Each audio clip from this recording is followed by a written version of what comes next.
Voluntaryong nagsuko sa miyembros kang Jose Panganiban PNP ang pantulong sospek sa panglulugos dangan panggagadan sa 14 anyos na babayi na narecover sa bulod na sakop kang Barangay South Poblacion kan Banwaan.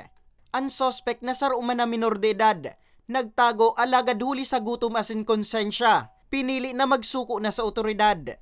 Magigirumduman, Mayo 27 kang mapabaretang nawawara ang biktima.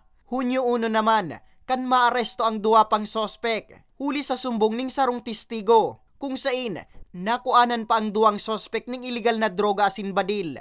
Papasalamat dahil po sa tulong ng mga tao para ma-solve yung insidente. Kasi kung hindi nakipag-cooperate yung mga tao, mahihirapan tayong ma-solve yung insidente. Kaya nagpapasalamat tayo sa mga mamamayan ng Jose Panganiban na nagtulong-tulong para masolusyonan yung karuban-dumal na krimen na nangyari.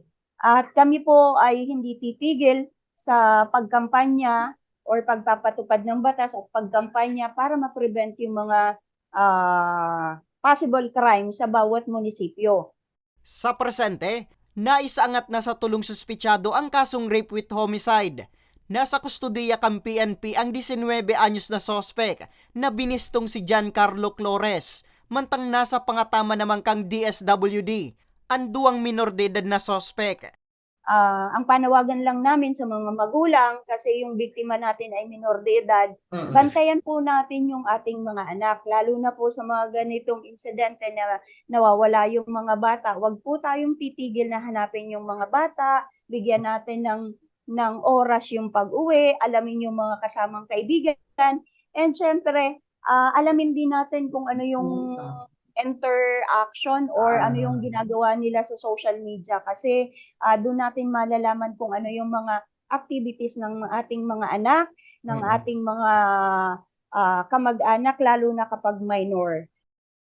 Mientras tanto, kang nakalis na Domingo, Hunyo 4, personal na binisita ni Senador Robin Padilla ang burol kang biktima. Dagos naman na pig-asigurar kang opisyal, an marikas na pagtauning hustisya sa krimen.